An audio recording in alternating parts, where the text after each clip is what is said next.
So today I'm going to show how to brine a turkey. Now, brining a turkey makes it nice and moist when it comes out of the oven. Now, to brine a turkey, you'll need a large stock pot or other large pot in which the turkey and the brining solution is going to fit. I use this stock pot here, and today I'm going to be brining a 14-pound turkey. Now, this solution can be used from a turkey anywhere from 13 pounds to about 20 pounds. Now, once you know the pot that you're using, you want to make space in your refrigerator for the pot. And you want to just place it in there without the turkey or anything in it, just to make sure that it's going to fit. And once you have your pot and it fits, you can start making your brine solution. So for the brine solution, I'm using a half a cup of white sugar, a half a cup of kosher salt, and I use this coarse kosher salt here. This makes the best brine that I found. And I'm also using a tablespoon of whole dried rosemary and a tablespoon of whole dried thyme. Then I'm going to use a fresh leaf of sage. Now I'm just going to rip this up into pieces since it's fresh, like this. Now, when I buy this fresh piece of sage, I buy it in a poultry pack, and they usually sell these during the Thanksgiving season. And it also has the rosemary and thyme inside of it, as well as the sage, which saves money instead of buying them all separately. Okay, so once I have my seasonings, I'm going to place the pot on the stove and add in 4 cups of hot water.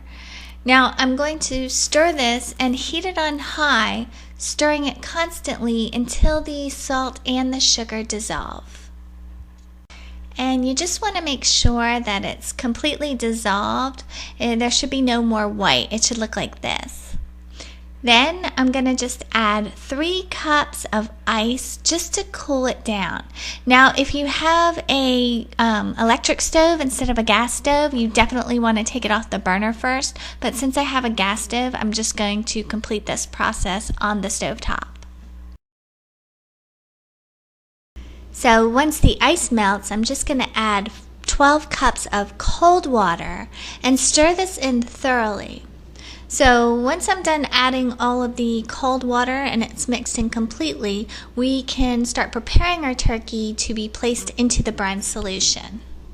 So now the solution is complete, and I'm just going to prepare the turkey. And the first thing I want to do is take this little thing off that holds the feet together.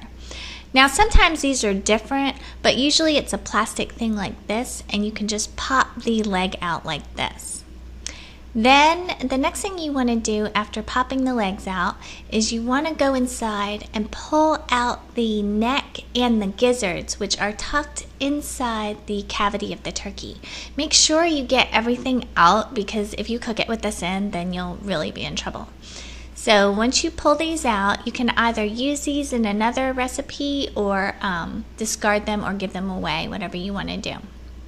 Okay, so then I'm just going to rinse the turkey under cold running water just to thoroughly get all of the blood or any other kind of juices off. And once it's thoroughly rinsed, I just want to pat it dry. Now, the reason I pat it dry before putting it into the brine solution is just so that it doesn't drip onto my counter when I'm lifting it over and into the pot.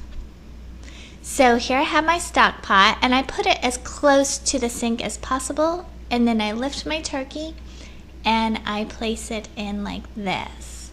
Now, as you can see, the brine solution does not cover the entire turkey, and you want to put it breast side down when you put it into the solution.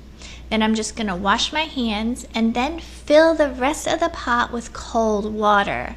Now, I have this thing on my sink where I can easily fill it. If you don't, you can also use another pot to fill it like this. So once it's full to where the turkey is completely submerged, you just want to stir to mix everything together, because you want those seasonings to be distributed evenly around the turkey.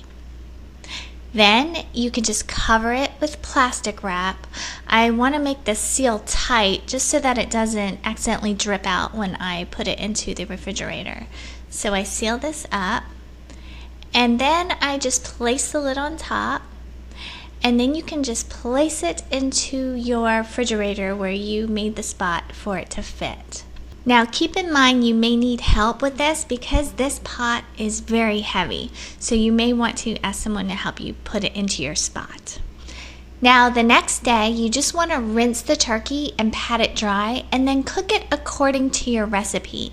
Now I have a recipe on how to cook a turkey. I also have videos on how to defrost a turkey and how to carve a turkey. So if you're interested in those, you can click here.